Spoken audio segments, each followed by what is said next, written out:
As part of our continuous discussions between Lima and Mumbai, Luis, Belen, Pietro, and Monica will present today Lima and COVID-19, rising inequalities and the need for sustained solidarity. First, we will begin with the context of how Lima became an increasingly unequal city. Lima, like most cities with a colonial past, has an unequal origin in its DNA in political, social, economic, and spatial terms, expressed in its division in the city of Spaniards and the city of Indians. This regime did not change during the Republic, with a strong separation between the Andean and Amazonian regions and the Creole population that inhabited cities in the coast. This is evident in Lima, especially since the 1930s, when a migratory wave from the Andes began occupying the periphery, forming the first slums. The history of Peru is marked by an alternation between dictatorial regimes and democratic periods, which continued violent practices from the colony in the implementation of power and order. While the dictatorship supported the city of slums, the democratically elected leaders sought to insert modern principles to the formal city. Hence, during the 20th century, the division of the city of Spaniards and the city of Indians became that of a formal city and an informal city. As a consequence of these strong inequalities, a period of political violence began in the 1980s, leading to an economic and social crisis, weakening the institutions and bringing about corruption and terrorism, which lasted until the year 2000. This period consolidated this dual, fragmented and unequal city from which symbolic spaces emerged, expressing it in all its violence. Inequality in Lima is a product of violent processes of different characters, a culture of domination, structural conditions, and inequality itself that began in the 15th century and evolved over time. Lima grew tenfold in less than a century, predominantly by land occupations in which thousands of families got together to access plots provided by the state and which included designated areas for roads and urban services, the self-built city. Those massive land occupations of the 60s, 70s, and 80s are now Lima's emerging middle class. Land occupation has continued in more vulnerable soil following the indiscriminate provision of land titles by the state, with no vision for the provision of infrastructure and services. A section cut through peripheral neighborhoods shows the atomization of both the production of urban space and social mobilization, with social groups composed by a lower number of families that occupy smaller areas that are, although next to each other, are not connected physically nor socially. Co-production of the city becomes harder to achieve, limited itself to small neighborhood units. This map of predominant socioeconomic levels shows a great diversity of power within the peripheral districts, shedding light on differentiated access to development opportunities depending on where and when citizens occupied land. Another type of fragmentation is that of urban governance. Metropolitan Lima is currently composed of 50 districts that do not always work together and with a very unequal distribution of budget, which is assigned according to the contribution of taxpayers within each district. Thus, the most affluent district has 20 times more budget per capita than the poorest one. Co-production and collaboration is once again challenged. Limited budget and planning capacity results in ultra-localized, not articulated, and short-term investment towards disaster risk management, mainly for stairs and contention walls, which are not connected to each other or to broader urban systems. Urban inequality is also manifested in the more symbolic aspects of the urban, like the quality of the spaces we occupy daily. In a city that never rains, green means wealth. The variety and quality of urban furniture has a symbolic component that depends exclusively on architectural decisions. Its location, the procedure in which the project is assigned, the project's program, and its cost. The same applies for disaster risk reduction infrastructure. It can either add or reduce value to the land, as well as prepare a feeling of belonging and appropriation according to its symbolic quality and significance. In an overview of more current state of affairs, Peru was one of the first countries in Latin America to impose a very restrictive lockdown on March the 16th. International news praised the Peruvian government for its quick action and its willingness to invest 12% of its GDP in financial aid to both citizens and institutions to ameliorate economic impacts. The government also invested heavily, although late, in improving the country's health service, which has been historically one of the worst ones in Latin America. How is the country doing 6 months after the lockdown was announced? Peru currently has the fifth highest number of cases in the world, below Brazil and Russia. We have between 6,000 and 7,000 daily cases, and we reach a peak of 10,000 cases in one day. When compared to India, this number may seem low. However, when we see the numbers taking into account Peru's overall population of 33 million, the graph switches and the gravity of the situation becomes more clear. This graph shows on the x-axis the percentage drop of GDP, and on the y-axis the number of confirmed cases per million people. We can see that Peru stands out alone on the worst figures for both indicators. One survey carried out in April, June, and August 2020 shows an exponential increase in the percentage of Peruvians that know someone who has died of COVID-19. Currently, 2 out of every 3 Peruvians respond affirmatively to that question. On slightly more positive news, death by all causes, a more trustable indicator as testing is low, seems to be finally decreasing nationwide. This seems to be the case for Lima specifically, although at a much lower pace. This map shows the overall number of cases and deaths per district. We consider this data renders invisible more accurate comparisons because it does not take into account the vast differences in the number of inhabitants between districts. San Juan de Lurigancho, the one that seems to be doing the worst, has a population of 1 million inhabitants, which is 10% of the population. Other districts barely have 1,000 inhabitants. This table gives a clear picture of the impacts of the virus. We see that densely populated districts in the center of Lima with low and middle income families have the highest rates of cases per capita. In this table, San Juan de Lurigancho disappears. If we see the percentage increase of death by age and disaggregated by districts, we see that the pandemic has reinforced the dual city, with much higher numbers seen in the poor peripheries than in the wealthy center.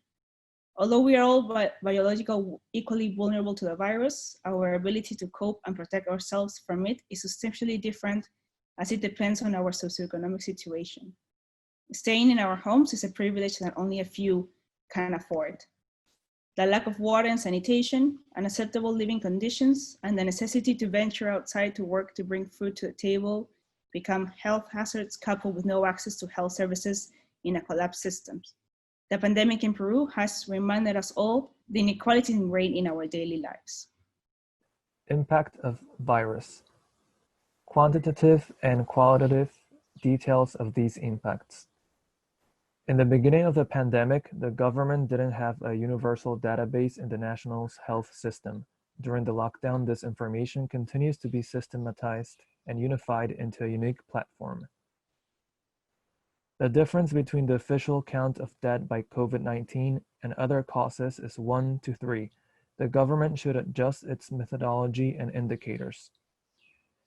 The Peruvian state was among the first to support people with an amount of money approximately equivalent to the minimum wage to prevent them from leaving their home, using the national reserves, $75 billion saved in the last 20 years.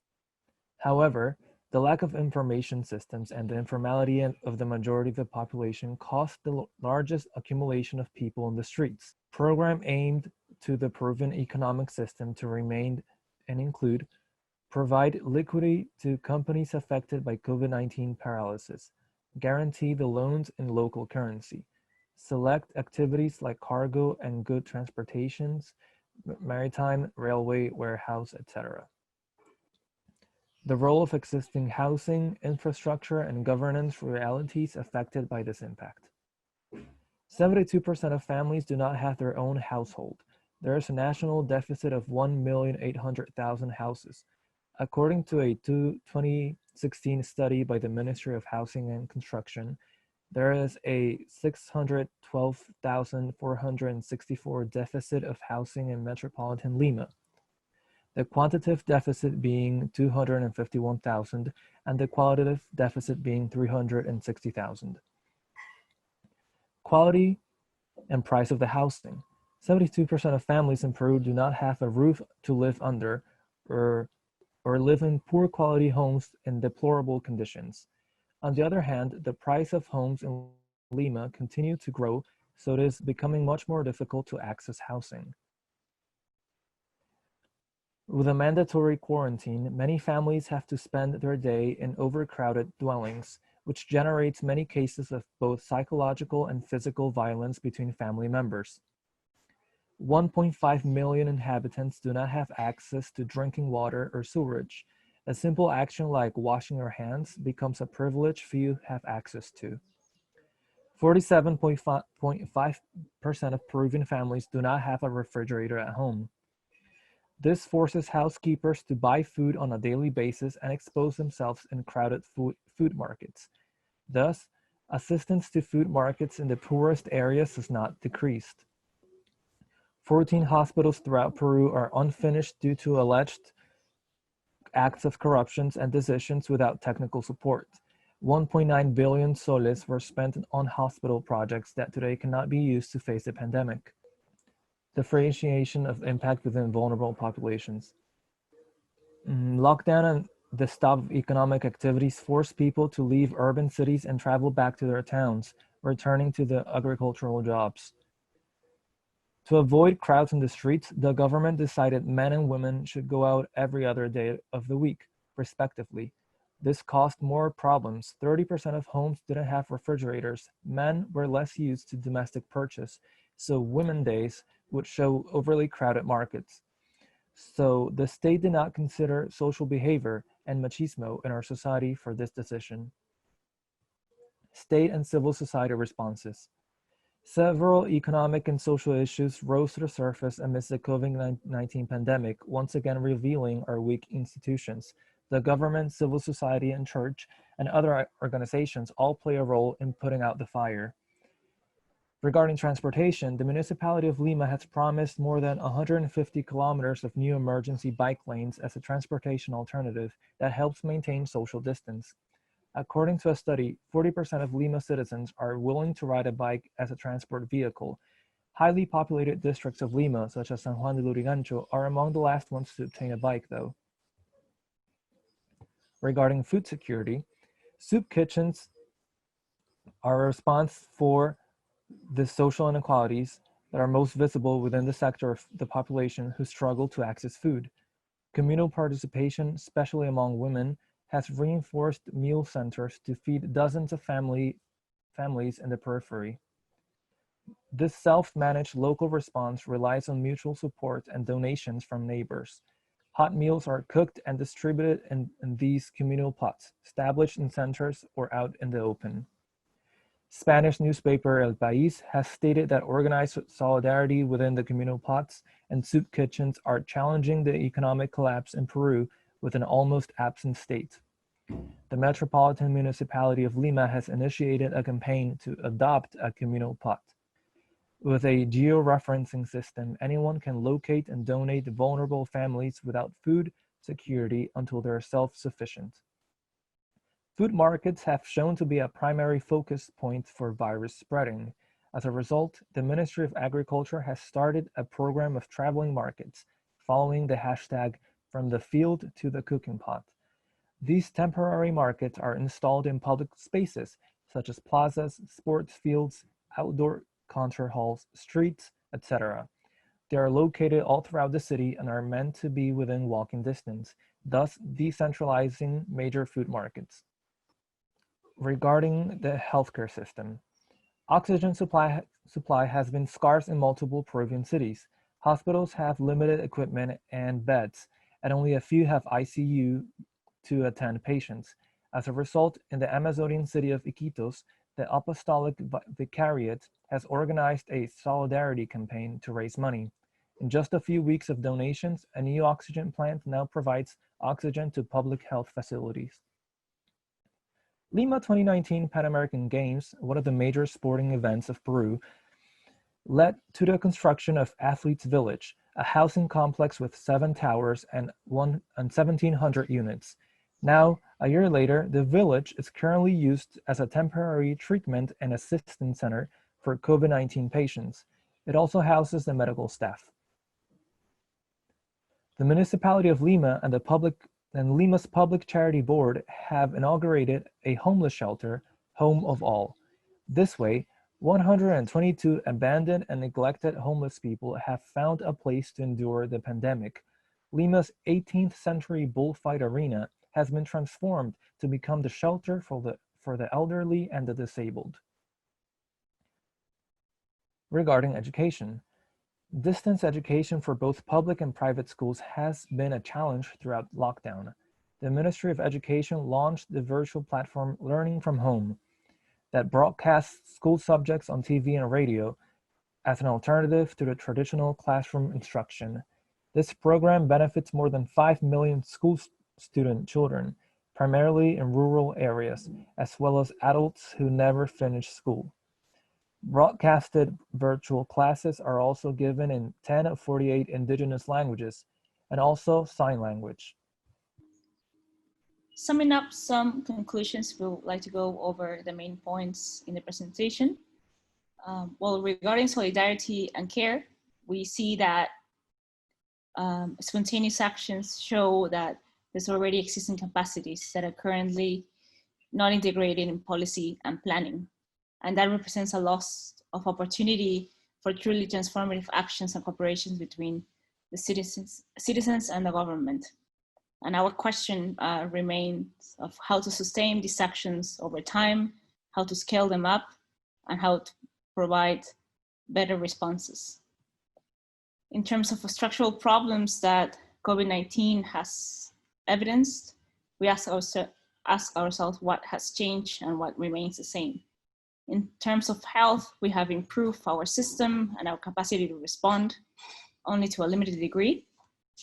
In terms of education, mass TV, radio programs have reached massive amounts of people, but still have left behind those that have no internet connection, TV or radio. Housing inequalities have remained the same and have probably been aggravated by people that have had to return to their villages. In terms of basic services, we see that the gap remains the same and as little has been invested in providing better access. And this all can be summed up in problems with governance structures, because the gap between policies, programs, and the plurality of everyday life experiences remain. And we seek to bridge that gap through our research. We see, therefore, that inequality has been reinforced and aggravated in the country in the last months. And there is a growing vulnerability as the nation's capacity to respond to disasters, such as earthquakes and floods, has decreased, and we now have no financial resources to be able to cope with those. Therefore, we need a new social pact between the state and the society, which is of particular importance given that in 2021, Peru will turn 200 years old, and we need to start thinking about our future and what the impacts of COVID-19 have meant to the country and to the city. So thank you for listening, and we're looking forward to seeing your questions and the discussions that will follow.